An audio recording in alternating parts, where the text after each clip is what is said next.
चलिए सुनते हैं आज फिर एक नई कहानी। मेरा नाम ज्योति है। आज मैं आपको अपनी कहानी सुनाने वाली हूँ। आज ही मेरी शादी अमर से हुई है। शादी एक बड़े अच्छे घर में हुई है।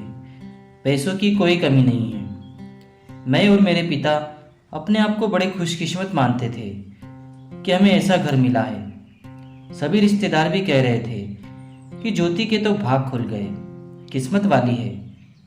हम लोग उनके मुकाबले कुछ भी नहीं हैं। पिताजी के पुराने परिचित होने की वजह से मेरी शादी उस घर में हो गई। शादी के बाद पहली बार उस घर में गई।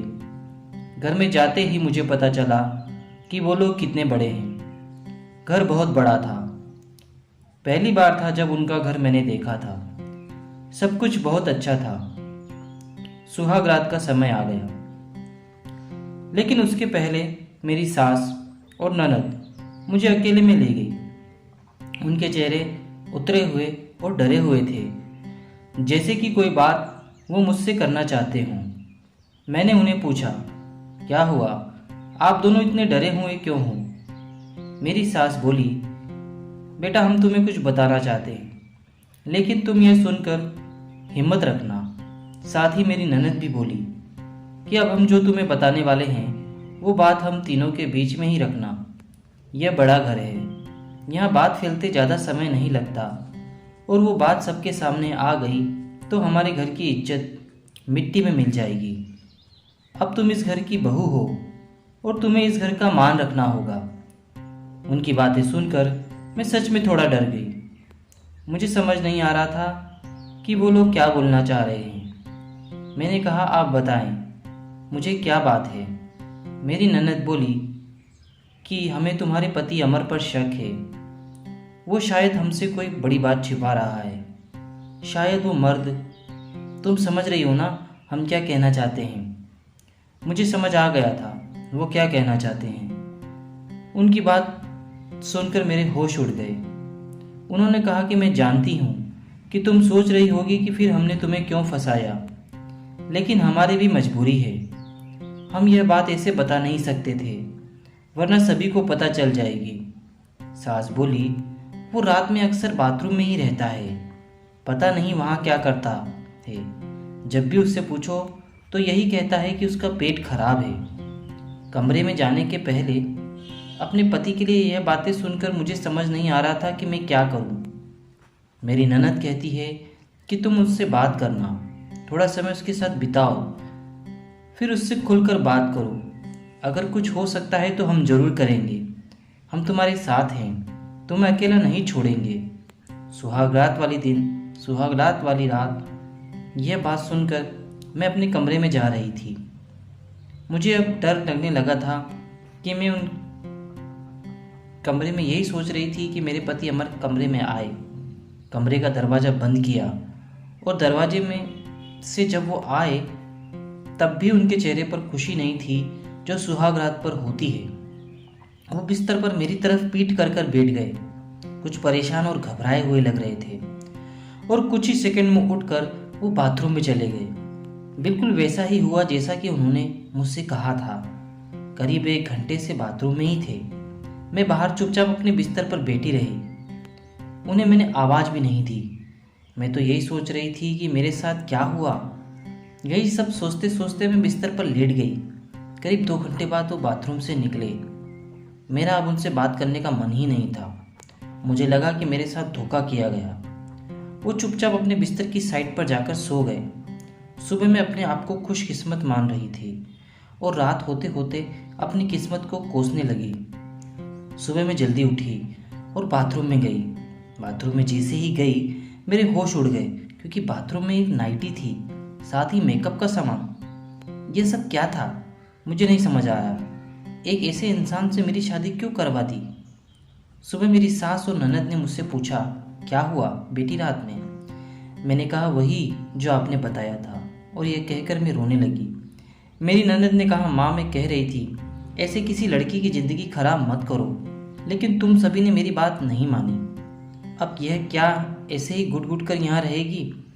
मेरी सास बोली कि बेटा तू जो फैसला लेगी हम तेरे साथ हैं, लेकिन तुझे ये वचन देना होगा कि यह राज तेरे मुंह से नहीं निकलेगा।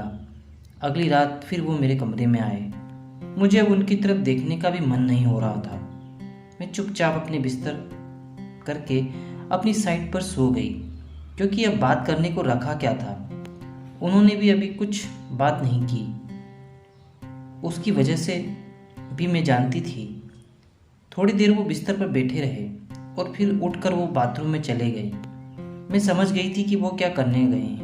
थोड़ी देर बाद बाथरूम में चीज़ें गिरने की आवाज़ आने लगी, कुछ टूटने की, और थोड़ी देर बाद आवाज़ रुकी। इस बार वो जल्दी बाथरूम से बाहर आ गए, आकर बिस्तर पर सो गए। हमारे बीच कोई बात नहीं हो रही थी।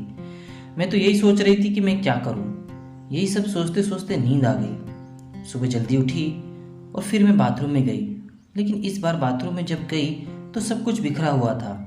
नई नाइटी को फाड़ दिया था, मेकअप का सामान बिखरा हुआ था।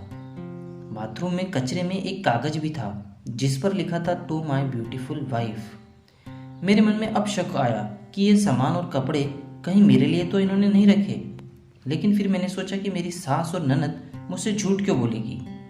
अभी मैंने उनसे कुछ बात नहीं की। सुबह मेरी सास और ननद फिर मुझसे सहानुभूति जता रही थी। मुझे उनकी बातों से लगा कि वो चाहती है कि मैं अमर को छोड़कर इस घर से चली जाऊं। मुझे अब मेरी सास और ननद पर शक हुआ। मैंने घर की पुरानी नौकरानी से बात की। मैंने बातों बातों में उससे पूछा कि अमर कैसे हैं। वो बोली कि वो तो बहुत सीधे हैं। उनकी माँ और बहन तो चाहती थी कि उनकी शादी उनके बहन के पति के रिश्तेदार से हो।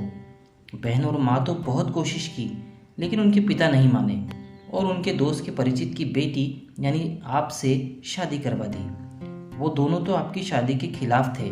कई दिनों तक घर में विवाद भी होता था, लेकिन तुम्हारे पति अमर ने कहा कि पापा जो बोलेंगे वही करते हैं। मुझे अब पता चल गया था कि मेरी सास और ननद मुझे क्यों भगाना चाहते थे। लेकिन इसलिए उन्होंने मुझसे झूठ कहा था। उन्होंने शायद अमर को भी कुछ कहा होगा। रात अब मैं अमर से बात करने का इंतजार कर रही थी।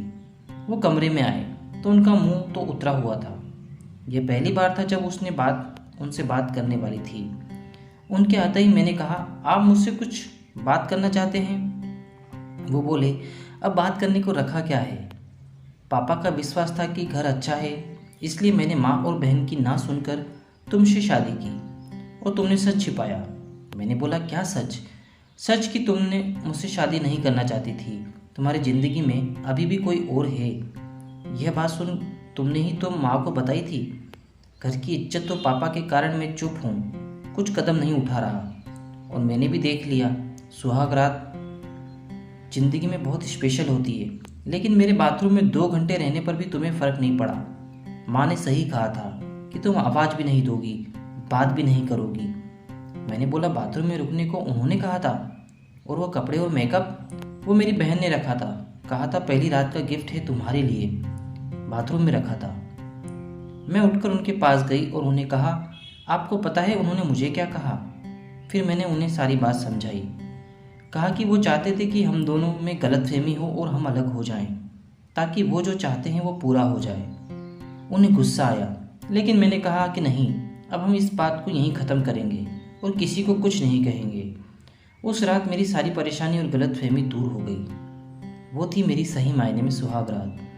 अगली सुबह मेरी सास और ननद ने मुझसे पूछा कि मेरा फैसला क्या है, मैं क्या करने वाली हूँ। मैंने कहा कि मैं आप दोनों को माफ़ करके एक नई शुरुआत करना चाहती हूँ। आप दोनों को इतना बड़ा झूठ नहीं बोलना चाहिए था। झूठ तो एक दिन सामने आ ही जाता है। शायद इस बात का आपको पता नहीं है। आपको मुझसे कोई शिकायत नहीं होगी। मैं एक बहुत अच्छी बहू बनकर दिखाऊंगी। मेरे चेहरे पर मुस्कान देखकर उनके चेहरे उतर गए। ननद तो उसी दिन अपने घर चली गई। सास कई दिनों तक मुझसे नजरें नहीं मिला पाई।